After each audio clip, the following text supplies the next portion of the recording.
Let's go. Welcome back to another week of Pace Pals. We have a great interview in store for you, our third in the series of exclusive interviews. Today it's Kally. We're really excited to present our discussion with Kally, our great conversation with him. Zias, what'd you think of our sit down with Kally? Honestly, it was great. I mean, it was the longest of the three interviews that we started off with, by a pretty good margin. But in that extra time, I think we covered a lot more things in depth, not only related to Cally's own performance in the qualifiers and kind of like his sort of thoughts on how other people performed, but we dove really in depth to just like gameplay in general and how Kally like goes about that and his mentality. And also we touched on just like him performing at live events because he hasn't really been doing it for that long. So we touched on that a little bit, but it was a great interview, very very in depth. But what else would you expect from Kally, honestly? Couldn't agree more. I loved hearing about how methodical he is. That's kind of what struck me the most about everything. And it's especially an interesting comparison. We talked 2 weeks ago with Cheese, who described himself as a more reactive player, whereas I feel like Kally is very calculated in everything he does, from how he practices to how he approaches runs to how he approaches strategies for live events. And it's really cool to get kind of that insight into the inner workings, the inner tickings of the speedrunner that is Kally. Yeah, it was great. I think anyone who just really is like nerding out about gameplay will definitely enjoy this interview. It's really cool. I think that's right. So tune in, check it out. Thanks so much for all of your support. We appreciate it. Like, comment, subscribe. Here's Kally. All right, everyone, I want to welcome in our next guest. We have Kally, currently in 10th place on the leaderboard with a 138.02. Also, the VC world record holder with a 139.44. Don't forget about VC. Don't sleep on Oh my VC. Shout out VC. Everyone, you can find Kally on Twitch, twitch.tv/Kally, Twitter at Hey Kally, and then YouTube at Kally Nui. Kally, how you doing tonight? I'm good. I love it. Thank you for Welcome having on. me. Thanks for being on. We really appreciate you taking the time. Great show this weekend. You came in fifth, 139.51. How are you feeling about it? Uh, Mixed feelings. Hmm. I got the 139. I Yeah. got decent points, so that's good. I had some blunders. A couple blunders on the first day, which kind of ruined that day for me. But in the end, clutched up, got good enough. But there's a lot of competition. There's a lot more people doing this than I thought there was going to be, and there's a lot of people that can get top 7 spots. So I was hoping to go in and be like, okay, I can just get this time. It'll be kind of comfy, but it's definitely not comfy. So it So was seems like you had a kind of a goal to get like a sub 140. You said you got the 139. Is that right? And thinking that that's kind of your goal, or was your goal coming in? Yeah, my goal was I figured a lot of people would be going for carpetless and that would make a lot more people competitive. But at the same time, it's a 2-day event. You only have so much time to get runs. And like, I was doing a bunch of no resets and I was getting on low 138 pace, assuming I was going for carpetless. So I figured carpetless, 50-50 trick, you get it, you might not. It's very easy for all of the runs that you would get in a weekend to just die to it. So I went in and I was like, I just want to get a solid like 139. I think a 139 is safe. I just want to get that time without carpetless. And then Mhm. after that, I'll go for whatever because there's all these other runners and yeah, they can hit carpetless and get a good time, but at the same time, they could all have meltdowns, you know? And I don't want to be scrambling at the very end trying to get a run going. Then I just choked so hard. I basically, in my opinion, had it in the bag the one run where it was low 139 pace without carpetless. I was in Rainbow Ride. I was at the very end. I missed the 95th coin. I just didn't see that I didn't get it. And just panic. I I do 100 coin plus carpet plus reds. Oh my then I goodness. did carpetless and I got a high 140 and I'm like, dude, like I would have had a low 139. It would have been safe. It would have been good. So I was like, I'm gonna go get food. I'm gonna go walk this off. I'm gonna take a break, come back, get on another run, mid 139 pace. Absolutely just choke in Bowser throws. Just unbelievable mess. Get a mid 140. I'm finishing Saturday and I'm thinking I have this interview on Monday and they want to talk about this and if Oh, I bomb out tomorrow I'm gonna be No. so upset. No, we added pressure. No. Yeah, but Sunday managed to clutch it up, get the 139, Let's 51. go. Not as good as I wanted it, but you know it's still a solid time. It worked out. Fifth, decent points. I'm still in the running. Definitely. Definitely still in the running. Not as comfy as I wanted it to be. I was kind of hoping to get fourth or better, but it happens. you can't predict what's going to happen or how you're going to play on 2 given days. And honestly, there was a lot in the air on who was even going to show up and play. And there's a lot of people who have been grinding and not doing runs, and they just came back or started doing runs for the qualifiers, and they had really good showings. So that can be very scary. Where it's, oh, if I slip a little bit and they have a good day, it's I'm the one who's gonna have to start catching up for the next two. Right. So you talked about just a lot of runners more than you expected kind of entering the qualifier weekend. Was there anyone that surprised you a little bit on how they did entering, maybe one of those people that weren't doing runs that often? Was there anyone that kind of was like, wow, okay, I see you. Like, all right. Well, Raisin, I knew he was really good because he has, I believe, a 138 on emulator. Mm. But I realized like very last minute that he was going to do it. And I was like, oh yeah, he's on N64 now. And I don't know how much of like a hindrance that's going to be because he's got to adapt to everything. And he's like running through the stars. He's like, oh, I haven't even gone through like BOB 100. I don't know the lag reductions or anything. I got to like retouch this stuff up. And then he drops a Man. 140. Insane performance from Raisin. I mean, like, Yeah. totally crazy. And I'm like, oh, okay, he's competitive in this, like really competitive, because it's 4 weeks until the next one. If he's already dropping a 140, it's like he could just spam segment RTAs and realistically like 139 or 138 or whatever on the next one. So that's competition. I didn't expect Para to come back. And while he wasn't super competitive this one, still kind of a strong showing considering he just came back. And again, 4 weeks, that's a lot of time. That's a lot of time that you can build it up. And then that's a potential person that's going to be able to land in the top 7. And maybe they don't qualify, but them landing in the top 7 can push people back, including me, which would get me less points, which would make it more scary. So there's so many people. In fact, I have a list that I was compiling for a while. So much. Let's go.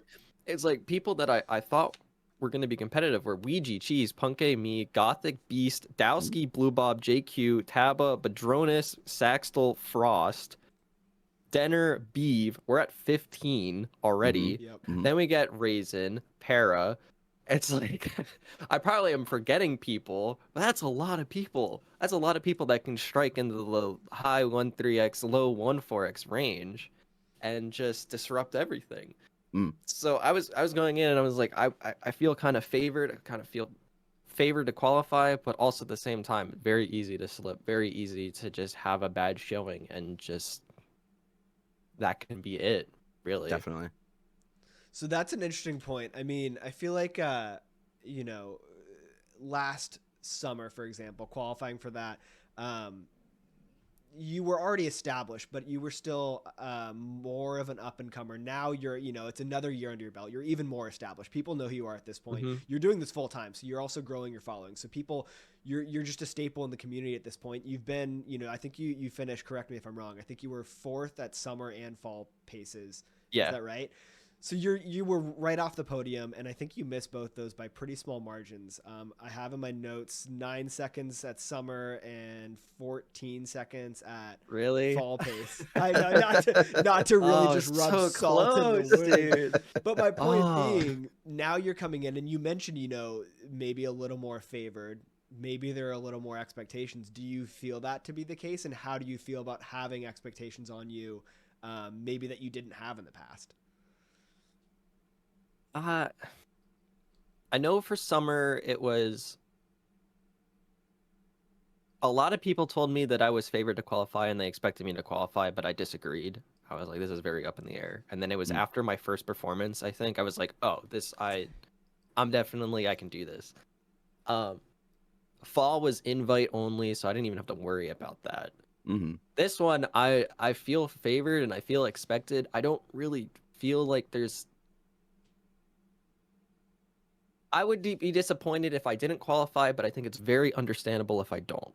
So I don't think there's an expectation there, like a there isn't a weight on me feeling like I have to qualify. Yeah. Like, oh my god, I've fallen off or whatever, or I'm gonna let a bunch of people down. You know, there's a lot of people and there's a lot of people I would like to see. Oh, Gothic too. There's a lot of people that I would like to see qualify. There's a lot of people I would love to see up there, and the problem is there's only so many spots, and especially if someone who I would like to see qualify qualifies over me and like knocks me out, I'll be upset that I'm not competing or whatever, but at the end of the day, I'll see somebody that I like up there and I've done the 3 of these already.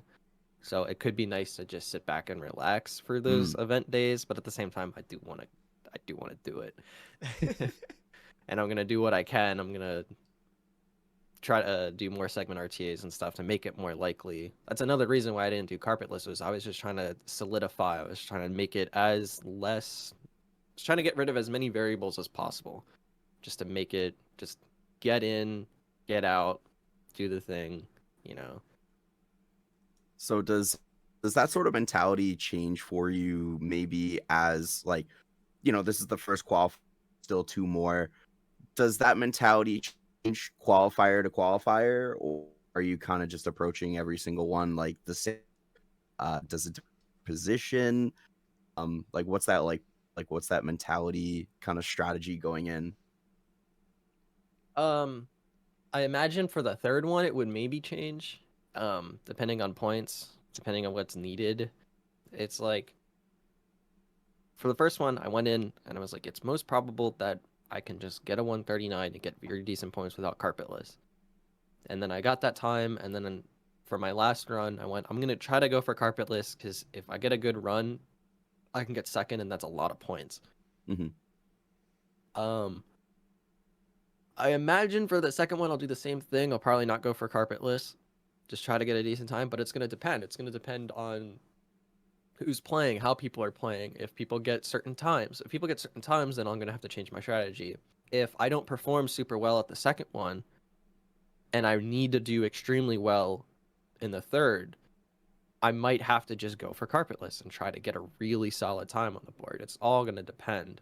And I'm curious to see, because there's a lot of, you can get a lot into the mental game and stuff about sure. this, because I think a lot of people actually performed really well this one, and I wouldn't be surprised if a lot of people performed well because they didn't have an expectation. They didn't think they could qualify. They didn't think they could get towards the top. So because there isn't that pressure, maybe they play better. And now that there is, maybe for the next 2, they don't play as well.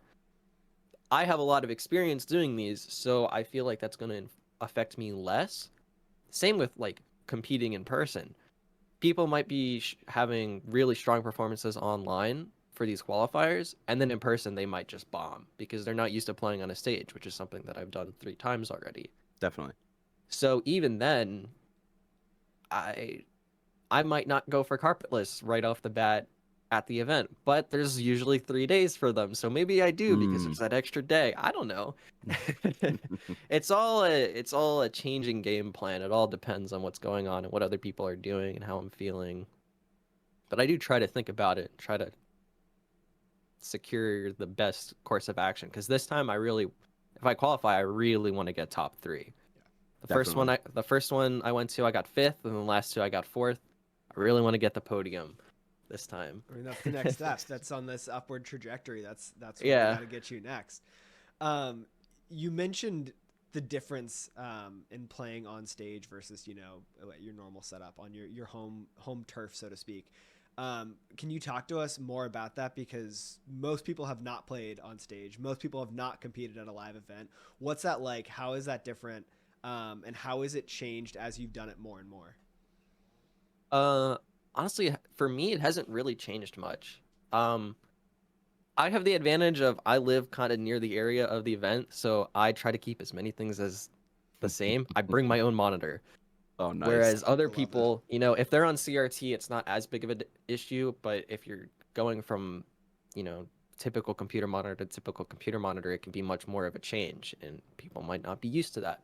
So I try to bring my stuff, keep as much the same as I possibly can. And then I'm someone who kind of strives under pressure. I really like it's like a weird addictive anxiety you can get for performing. Um and that's kind of when I focus the best, and I've noticed that, and I have a lot of experience with playing under pressure. Um it's definitely different in front of a crowd, but you can also feed off of it. It does increase the anxiety levels, but at the same time it makes it easier for me to focus. I will say though, it is the worst part about playing in front of people is feeling like you need to react a certain way. If something goes wrong, or if you do something well, I don't know how to sit there and to like react.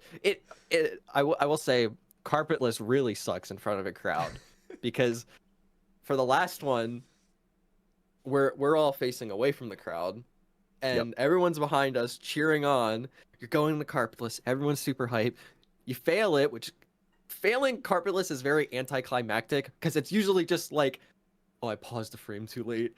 But then everyone got a firstie behind in the window. yeah, and then everyone is like, oh no, no, no. And you just have to sit there kind of composed, I guess. I don't really know. It's like I don't know how to like feel or how to like express what I'm feeling, because like normally I don't know. It's really, I get in my head about it, I guess. But it definitely adds like a pressure where it's like, I really want to just hit this in front of everybody, please. It's so funny because everyone in the crowd is probably like thinking about, oh, he's so bummed he lost the run or whatever. You're just sitting there like, how am I supposed to react right now? Like, what do they expect to see me do?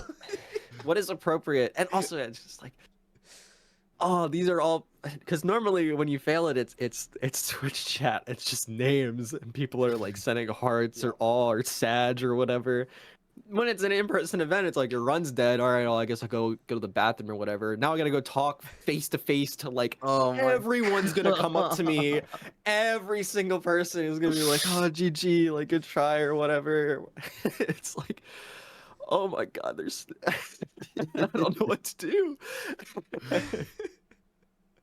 So go ahead. Sorry, I've thought like, what would happen if I got like a really good run? Like, how would I react? I do remember finishing out one run that was pretty good and feeling just like super nervous and jittery in my body after finishing it out. I don't know, like everyone's popping off. I don't know how to, pop off with the crowd. I just kind of sit there. But I remember Milo came up and was like, "Oh, you want to do an interview?" And I'm like, "I'll come over in a bit, but I can't walk right now." Like if I got up, like I don't know. I've thought about it like, oh, what if I got a super sick PB? And it's just like, I don't know, dude. Like I feel like I would want to lay down. Like maybe I kick someone off the beanbag and just lay down and just sit there and soak it in. I don't know. It's a different, like a completely different vibe when everybody's there. Everybody you've known for years, all these names, everybody's like showing up. You see everybody's face there. It makes you really want to perform. And it sucks when you don't, but you can't let it get to you. Is there any parallels you can kind of draw between the first time you competed on stage at a live event versus like kind of how you feel now? Like, is there any similarities? Have you gotten more used to it? Definitely got more used to it. Definitely more. It's not a super big change. like I remember going to the first one and worrying that I was gonna hear the crowd or they were gonna be too loud or commentators. It's surprisingly easy on stage to just not hear comms. Yeah. Like you can just they can be talking about whatever. They could be shit talking me and I don't I'm zoned out. Like they're zoned out. Like I don't hear any of that stuff. Um so there's that. There's different we've done different uh seating arrangements and stuff. Personally, I like facing the crowd. I think that's way easier to manage. Mm. Um, the first two I was facing the crowd, and then the last one facing away, and I definitely didn't. I definitely preferred it the way the first two times. It's just I don't know, having a bunch of people behind you, like looking over your shoulder, kind of feels a little weird. But I believe that's changing this time, so it'll be different. Oh, interesting.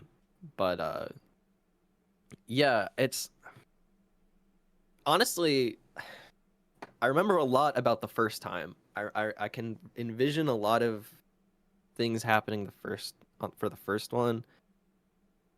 I kind of am like mixing up the first and the second one, to be honest, in my head, and then I don't really remember a lot from the third.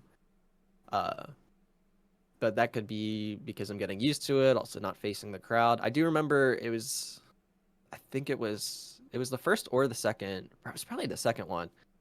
I just remember being in throws and everyone chanting Kally. That was hype. That I feel like that would make a lot of people choke, but dude, I was feeding off of that. Oh, hell yeah. Oh, that was so good.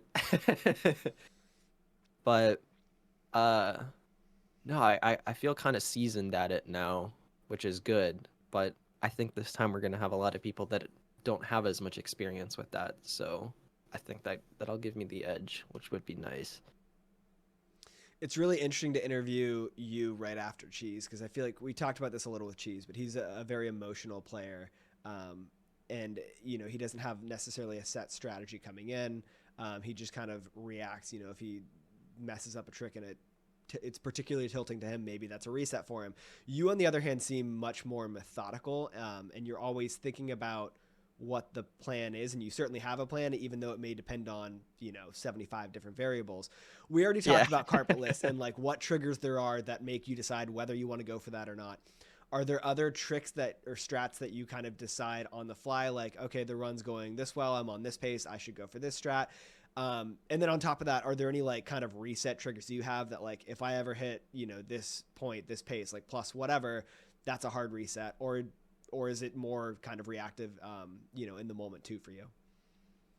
Resets are pretty reactive. Um, uh, this last qualifier, okay. I don't like changing my strats and stuff too much. People will be like, I was talking, I was in a voice call for both of the 2 days with just a bunch of people, and it was Benji who asked me like if I was going for or what Dark World cycle I was going for. And I was like, I'm going for Suki because that's what I go for. That's what I'm comfortable with. And in my head, when I implemented Suki, I was like, it's fine to go for Suki if you don't die. Because I will accept a Zaya or a Shig or even a normal cycle. I will accept whatever. I'm going for Suki. Just don't die doing it. So I don't want to change the strat because it's already going pretty well. And if I don't get the cycle, whatever. I feel like there's more risk if I'm changing a bunch of things. I will say this last qualifier, there were a lot of stars. I think it's because I took a 2.5 week break and just recently came back and was de-rusting. So there's a lot of things that I'm feeling a lot less comfortable with. One of the main things pretty much always is for these events, I like to do a no reset at the start of the qualifiers, but also at pace on stage, we start with a no reset. I never go for the salt bog in HMC 100, which is like the triple jump over the wall to skip the door. Yep. Never go for that in a no reset because if you mess up the wall kick, you're dead. Yep. Oh no. And imagine dying that late in HMC 100 on a no reset. I'm good. Okay. No, you're stuck Every with it. everything else, I'm oddly confident with. Like I'll go for frame walk and a no reset. I go for toxic maze VLJ and a no reset. There's all of these things. So it's usually it never comes down to me being like, normally I don't go for this strat, but I'm gonna go for this strat. Um, I think what also helps with that is I compare against theory splits that I've made, Mm-hmm. and which balances the time save out a lot. And so for this event, I was too lazy to make proper theory 139 without carpetless, so I was just comparing against my theory 138 and then just not doing carpetless, which is basically the same thing Right. as theory 139. But it's just like I can lose a lot of time and be like, these splits are way easier to run against than what I normally run against, and I can bring it back. There are certain parts where, or certain points where I'm like, okay, I've lost way too much time.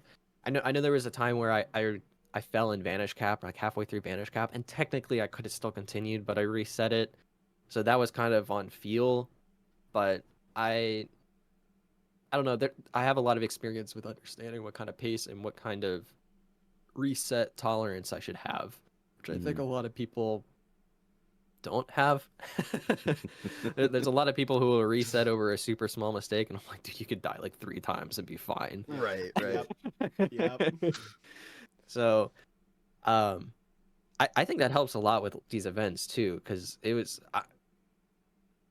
even with that experience, I still surprised myself because I remember I had a pretty good lobby, then a terrible basement, then a pretty good pre-up, and it was like mid 103. And I was like, even with that terrible basement, like I was expecting like hitting 104 flat, maybe ideally. Mm. So it's like, oh, I have even more time saved than I thought I did. And it's like 103.30 is kind of like my balanced PV splits get that. So I was pretty happy going in upstairs. Yeah. Like I'm just trying to get a 139. Yeah. So I have a lot of time to play with, and yeah, I do agree with like the cheese being more reactive, but he's like very, as an emotional player, he's very in tune with how he's feeling and what he needs to do based off of what he's feeling, Mm-hmm. and that works out a lot. Sometimes it doesn't make any sense to an outsider, and sometimes it just looks like he just kind of plot armors his way through stuff where he'll be emotionally reacting a certain way, and I'll feel like I disagree with how he's playing, and then all of a sudden it just works, and it's like, oh well, I guess I was wrong. He knows himself better than me. It's like if this happened, I would have reacted a completely different way, but okay, that just he beat everybody. All right. It's tough to argue with the results. Yeah. But everyone has their own different mentalities and ways of handling it, and I think Cheese and I are kind of on different sides of the same coin, but we both know how to get to where we want to get. We both feel the water out. We just feel it out in different ways. Mm-hmm. Sure. So on the kind of on the discussion of just strats and stuff, one of the notable things about your play style is it's very unorthodox in a lot of ways. There's a lot of very unique things that you do in runs that aren't like many other people do.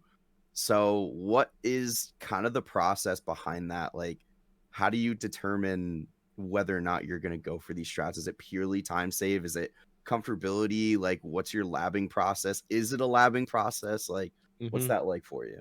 It definitely is a labbing process, and it's most people who are learning things in this game will stick to one, maybe two resources. Most people will go to Wikipedia.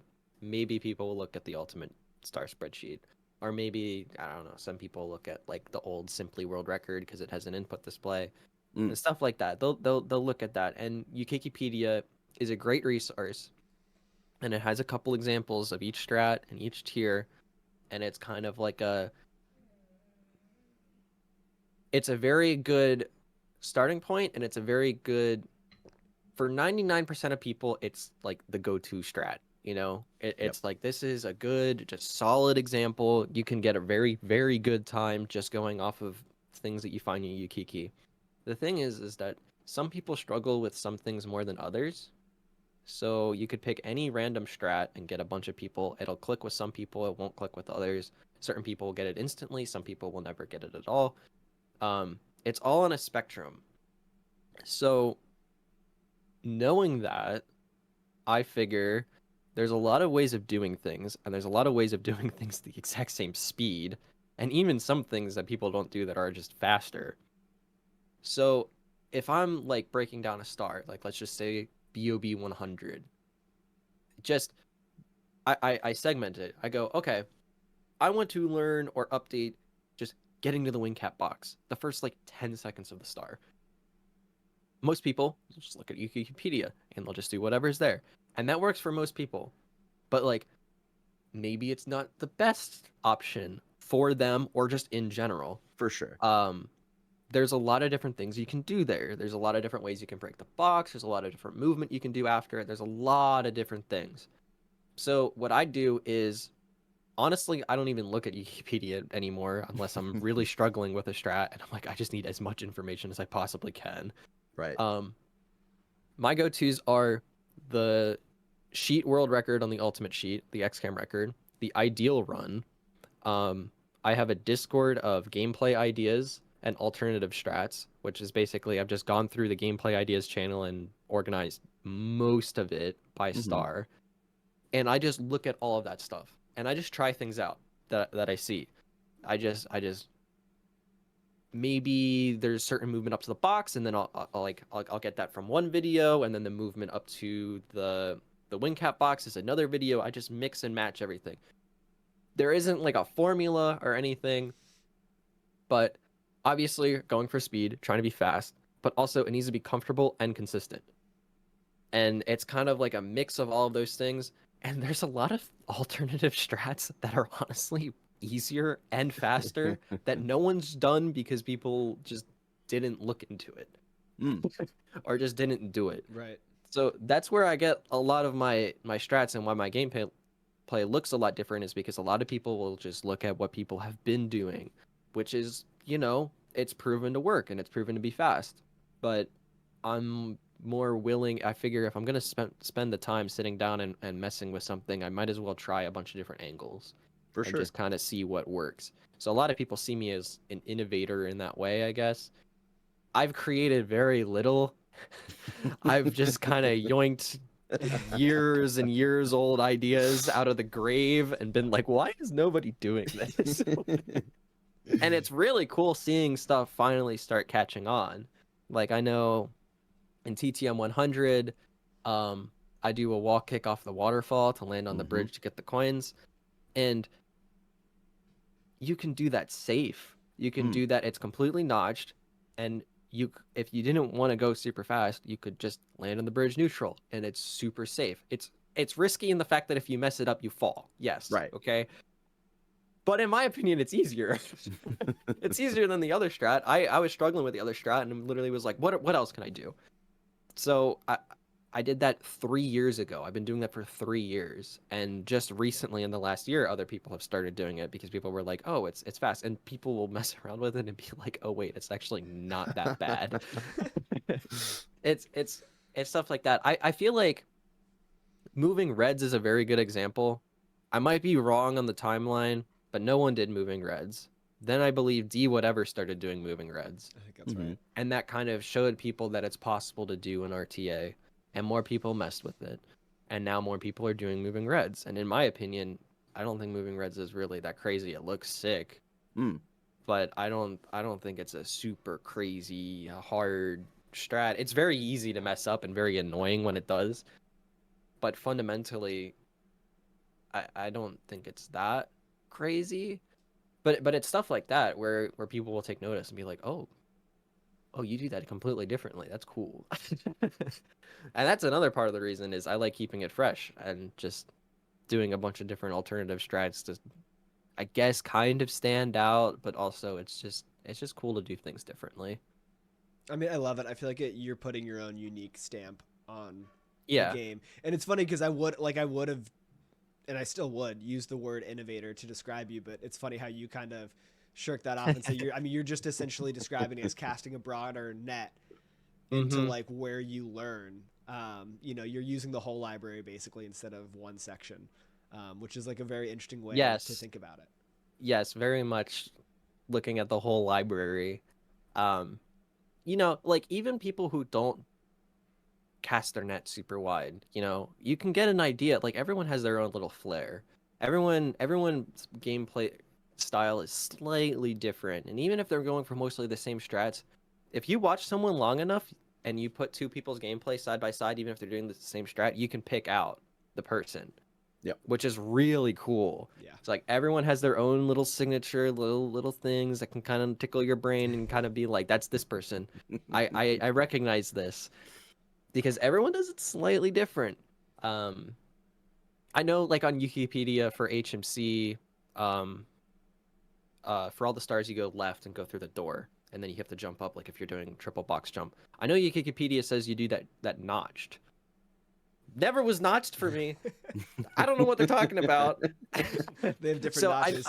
So I know for a lot of people are like, oh, I didn't struggle with this. I just didn't notch. And I was like, I had to sit down and lab this out. I had to figure out what to do because I can't hold my notch. I can now, but when I learned it, I couldn't because the controller I had didn't work. So it's like everybody does that slightly differently. Like some people, they do it notched and it's just exactly the same. Some people do it slightly different notched. And some people are like, well, it didn't work for me notched. So what I do is I walk out the door and I kick and then I delay and then I do a single jump and then other people are like, oh, I do 2 kicks. And it's like everybody does things just a little different. And everyone gets up there pretty much the exact same time, but it's just slightly different. Everybody has their own unique thing. And it's very beautiful from like an art form perspective. Because it's like, especially if you look at the leaderboard and you go, you could take 10 people that all have times within 10 seconds and everybody does things completely differently, but they all end up at the same time. So I don't know. It's really cool just messing around and doing things slightly differently and finding different ways. And some of it's easier, and I think that's pretty important because you want to have the least amount of resistance when you're playing the game. Some things you're gonna have to sit down and you're gonna have to grind for days on end, just trying to figure out, hoping that you just get it and it starts clicking and it starts making sense. You want to minimize that amount. The amount that you have to do that. If you can find something that works and is just consistent, that's less resistance. That's more time you can spend on other things. And then also that's less chance of it going wrong in a run because you're comfortable with it just right off the bat. So I think that kind of helps a lot with my consistency in gameplay. And I think a lot of people see me and go, oh, he does all these strats because he's trying to save like all these frames and like these super tiny time saves. And it's like, honestly, I've never really XCAM labbed out, grinded, super optimized any star. But I've gotten good enough at all the strats that I do, and they are fast enough that when you string them all together back to back to back to back to back, you get good times. Which is going to hit a wall eventually, and I'm gonna have to sit down and be like, "Oh my god, I'm losing 0.5 on Atlas, and now I gotta figure out how to save 0.2 before this wall kick, and I don't really understand how." But there's different ways of going about it. You talked about, this is like the perfect segue. You talked about how certain strats you can't get around. You just have to kind of grind them and grind them and grind them until you get it. During your Genix interview at, I think it was Summer Pace, you talked about specific strats being really hard, and you mentioned the ledge grab fence clip, I think, in SSL 100 in the pyramid, and you also talked about the jump dive out of the pond for SSL Reds. And I think you said each of those took like 2 to 3 weeks. 3 weeks. How do you stay motivated during that? How do you not like? Oh, it was awful. I can't do that. I've never grinded anything like that, and I'm willing to give up after like a day. I'm like, this sucks. It's so much like, oh my god, dude. Getting good at this game, just the whole journey has always been, I'm going to hit a wall sometime, and I'm scared of it. Like, where is the wall? Where is it going to happen? When am I going to, because surely I peak somewhere. Surely I can't go on forever, right? Surely eventually something's going to push back and say no, and I just am incapable no matter what I do, no matter how much time. I'm very lucky in the fact that I think only 2 strats really have ever had that happen to me, which is assless and breezeless, which Yep. are, when you combine them, I mean, I kind of got buffed with Carpetless because now you only do 1 bounce. For sure. When you combine them now, it's like 5 seconds, which is like, I can get rid of 5 seconds. It's fine. It's whatever.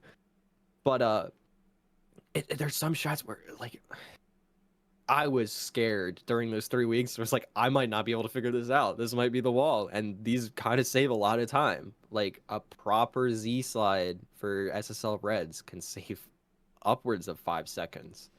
And it's just like, every top runner goes for this. And I feel like I'm making no progress, but I knew that I had to just stick with it. I just had to keep going at it and keep going and going and going, and eventually it started making sense and started working out, thankfully. Most things in this game don't take that long, but a lot of things in this game do take multiple days, and that's another thing, is a lot of people will sit down for 1 session and just mess with something and then write it off, or they'll write it off very fast. A lot of things in this game are multi-day projects. Like when I learned moving reds for TTC, that was a 3-day project. I started messing with it. I don't know how many hours I did each day, maybe 2 or something. And first day, it was like, I can kind of see how you would do this and how you would make it work, but I'm not really sure. Sleep on it. Come back the next day. It's better. And go, oh, okay, I'm making more progress on this. And then the third day, it was like, oh, okay, I think I'm ready to do this in runs. Some things take longer than that. Like some things take 3 weeks. And then other things are shorter. But the sleeping on it and just picking away at it and it being a project is something that I tell new runners all the time. A lot of people will start messing with something and get discouraged. And it's like, look, it's hard. It's going to take time. You might not be able to see, especially because you're new. You haven't experienced this. You haven't gone through the process of having to do something for 5 days in a row for it to start working. It's like you're messing with this for your first time. It's gonna be messy. It's gonna suck. I know, but you have to do it. And you might not feel like there's any progress made, but come back tomorrow and try it again, and then come back the next day. And a lot of the time, they come back the second day and go, "Oh wait, I'm starting to make sense." It's like you have to be ready for that and prepared for that. Whenever I'm implementing a new strat, it's like, okay, this is gonna be a multi-day. I can't expect results right off the bat. So getting frustrated right away is never the answer, but sometimes, it still happens and you get very mad. But I feel like it's a patience you have to, you kind of have to go through that grind and see that it works. Oh, I have now learned the strat. It took me a few days, but now I know that I can learn it with time. And once you see it once, it's a lot easier to kind of appreciate for future endeavors. Every subsequent strat that you learn makes the next one easier, and not only just from like you're better at the game and it's easier to learn, but also from a mental standpoint. The more and more and more you do it, the more you understand the process and what it takes and how you have to go through it and all that stuff. Sometimes I look back, I have around 6,500 hours speedrunning this game, and that's combined with runs and practice and all that stuff. For sure. And I look back and I go, wow, there was a time where I struggled with every single star. There was a time I had to sit down and I learned this for the first time. And then there was a time I sat down and learned it for the second time. And then there was a time I sat down and learned it for the third time. Like it all builds on itself, and it's like, wow, there was a time where I struggled with wet dry whirl triple jump wall kick, or I was learning TTC 100 for the first time, and it's all of these stars where it's like you're not really scared of it anymore. But at the time going through it, you have your doubts, you don't know if you can do it, you're struggling with it, you're scratching your head, it's not making any sense, you're yelling at your monitor. Like all of these strats. I remember it's probably 2020 when I learned Lakitu bounce, and I remember it took like 8 or 11 hours total over the course of a few days. And it's like, looking back on it now, I kind of question and go, how did it take so long to learn it? But it's like, it's something that was new and it was fresh, and it was like I could go bust it out like 60 times in a row right now. Yeah. And it's crazy the consistency you can get to with time. It's like sometimes when I'm playing poorly, I have to remind myself, we were never designed to do this stuff. Like we just even like biologically, we were not designed to do super fine motor skills repeatedly over and over and over and over and over again until the end of time. It's crazy that we're able to learn it and get as consistent with these things that we are. And there's certain strats now where I'm like, wow, it's you can look back like 3 years and people would have said you're crazy for going for this. Yep. But people are going for it now and people are hitting it. And it's just people have gotten better and more confident, and when you spend time with it, crazy things happen. It's a patience game. You just gotta be patient that it'll work out. Is there a, just speaking about implementing strats, is there a point that you kind of hit where it's like, okay, this is ready for runs? Do you know when it's ready, or is it kind of just like a confidence thing? A lot of it is feel, but also what I like to do when implementing strats is recently there's been 2 avenues I've taken. There's been a for a lot of strats, like let's say salt cannonless, for example, where I would go, I'm gonna do X amount of attempts every day. So the number I picked was 100. I'm gonna do 100 attempts, and I'm gonna log how many of them I get, and I'm gonna track that. So the first day, like, okay, I got it like 20 times. Okay, that's 20% consistency. Okay, second day, okay, 25. Okay, cool. Second day, 20. Okay, I'm kind of going backwards, but still technically it's still trending upward. Fourth day, 30. Okay, we're at 30%. Okay, and it'll kind of like, some things go longer. Like Salt Candleless, I did for days and days and days and days and days and days and days, and it started equaling out where I would get around 50%. And I'm thinking about it, and I'm like, okay, 50%.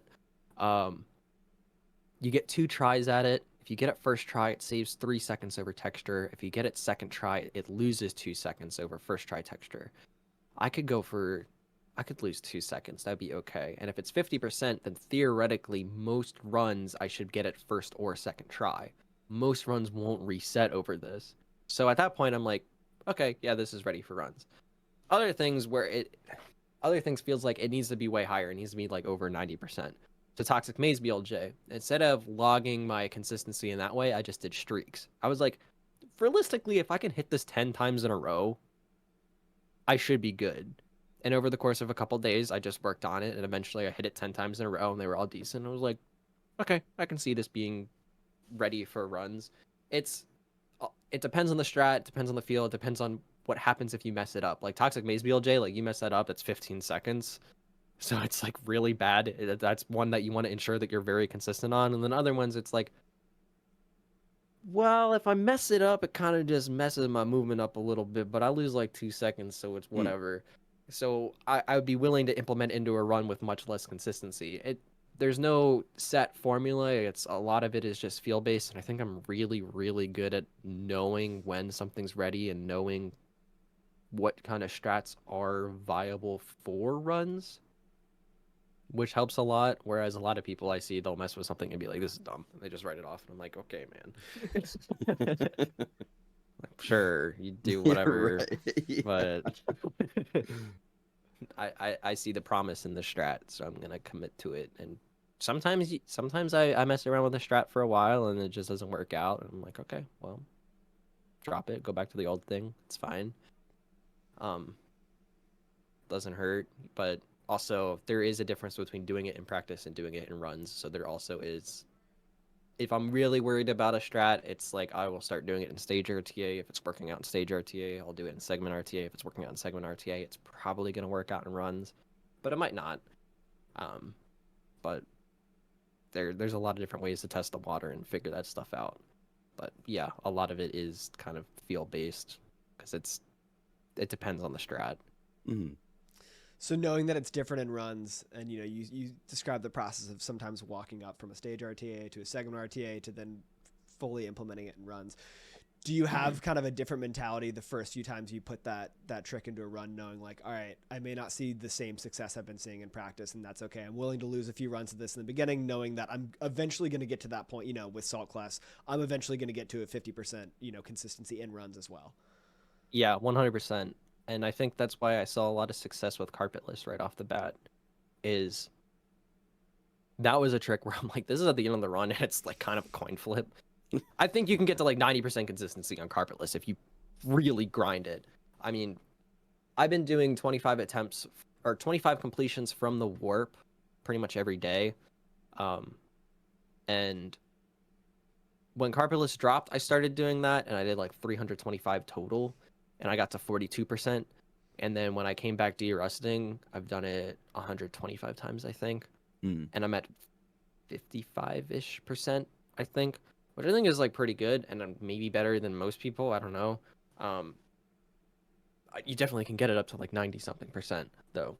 But I knew that this is a strat where being consistent with it in practice is not the same as being consistent in a run, because it's at the end of the run. You haven't been doing it for a while. There's the nerves, there's the pressure, there's a bunch of different things. It's going to feel completely different.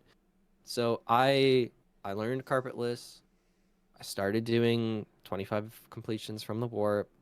I was one of the first people to do it in stage RTA. I was like, I'm going to do stage RTA. And, you know, you get nervous.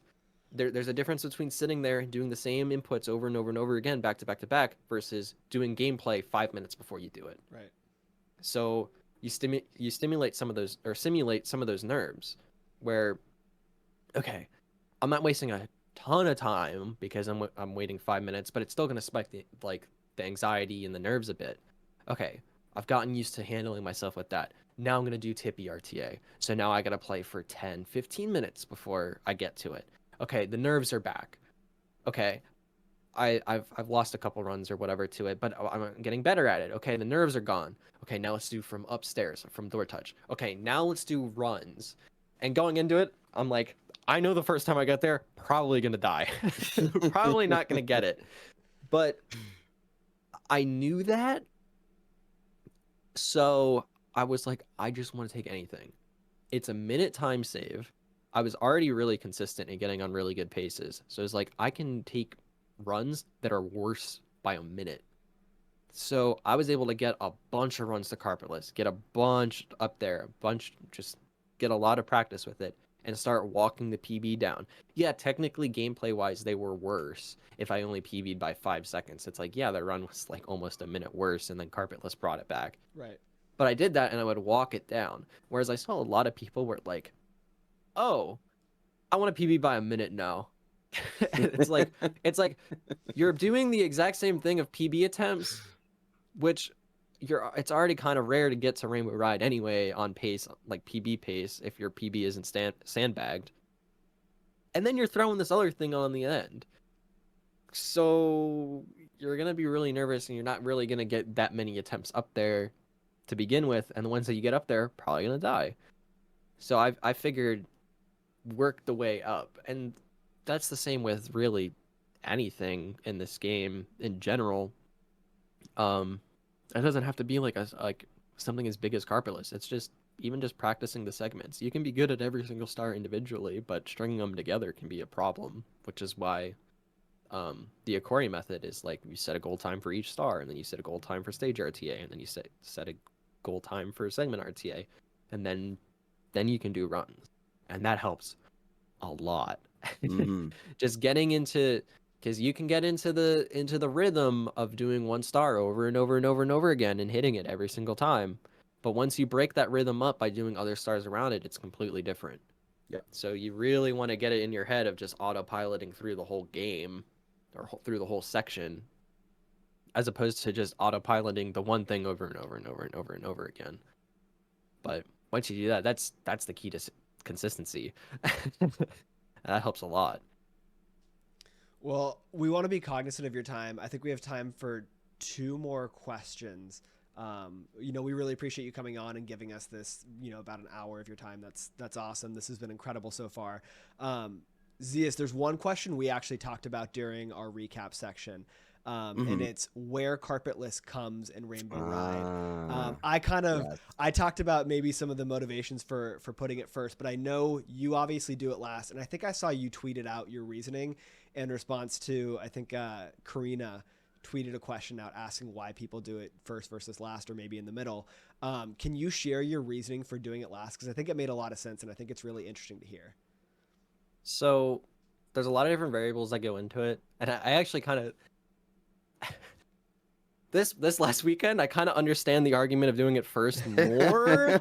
Well, okay, I understand why a lot of people want people to do it first more, because there were a lot of times where I'm like, oh my god, they're in Rainbow Ride. Did they do Carpetless yet? I really hope they did Carpetless, because I like, because I'll see them halfway through Rainbow Ride and I'm like, if they already did Carpetless, then this is a good Rainbow Ride. If it's not, I have to wait. I have to wait and sit here hoping that they get it or whatever, you know? So I understand why people want it first. But my reasoning is I'm more willing to finish out runs the closer they get to the end. I don't really have a set, you know, cutoff time or whatever. It's much more likely if I get into upstairs. If I get into upstairs, it's much more likely that I'm going to finish the run out.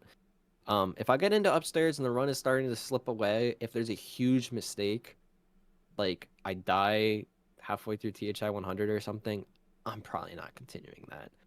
But like most of the time, honestly, if it gets past TTM, I'm probably gonna finish that run out. So doing Carpetless earlier to like determine if the run lives or not doesn't really impact me in that way. Also, some people go, well, you could go into Tippy and you could do Rainbow Ride first. Okay, you're saving maybe 10, 15 minutes of your time at the end of a run. Like, it's not that big of a, like a, because I understand wanting to do certain hard strats earlier in case you mess them up so you can reset. Like, that's why we want to go to SSL earlier. Like people used to do it like way later, or WOMPs. People used to do WOMPs or SSL way later into the run, and those were reset points.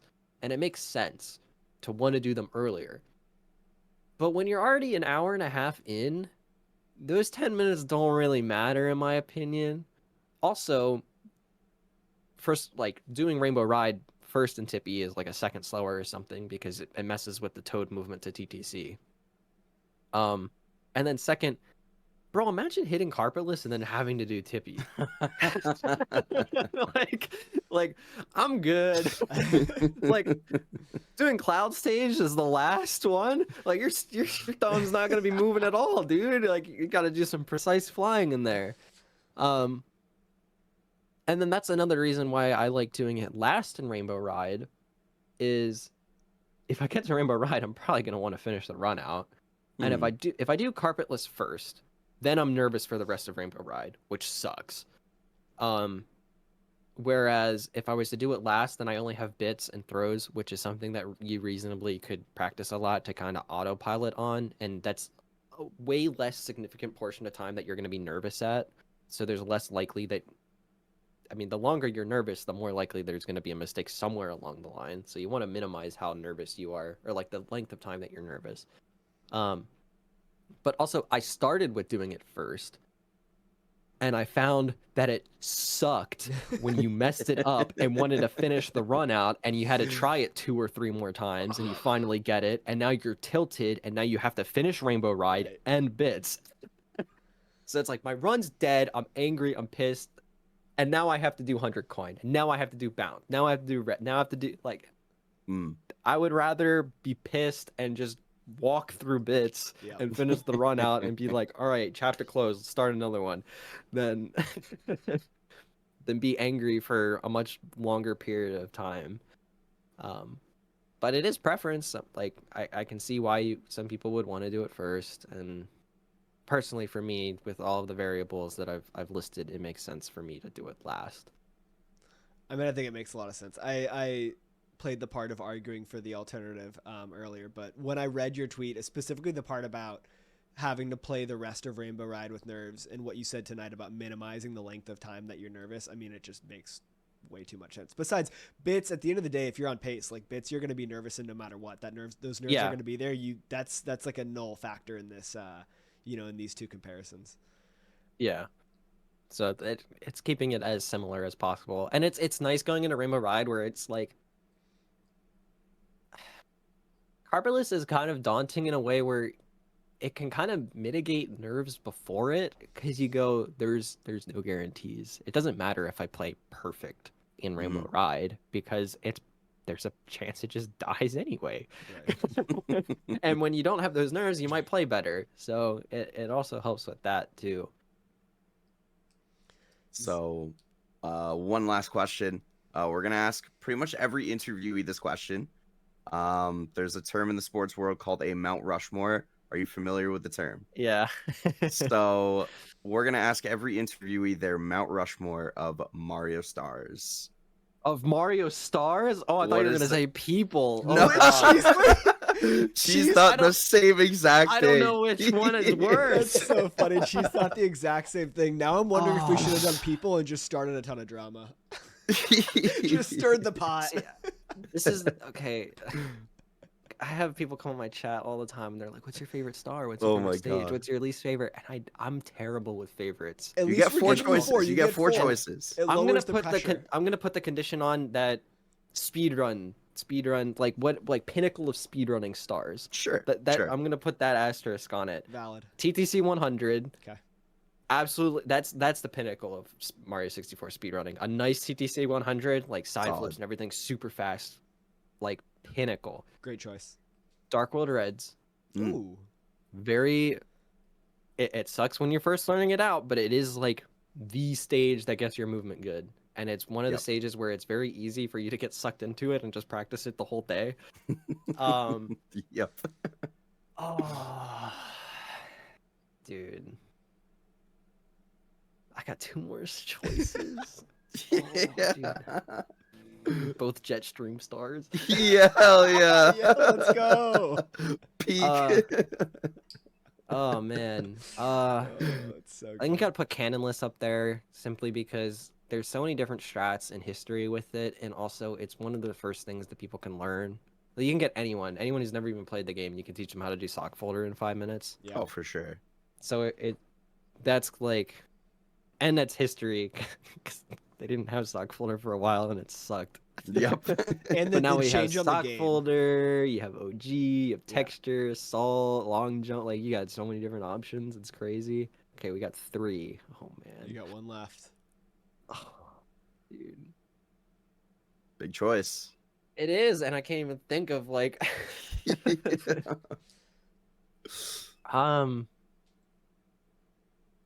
Part of me wants to go SSL Reds because that also has changed a lot, and it's a very hard star. It's a classic.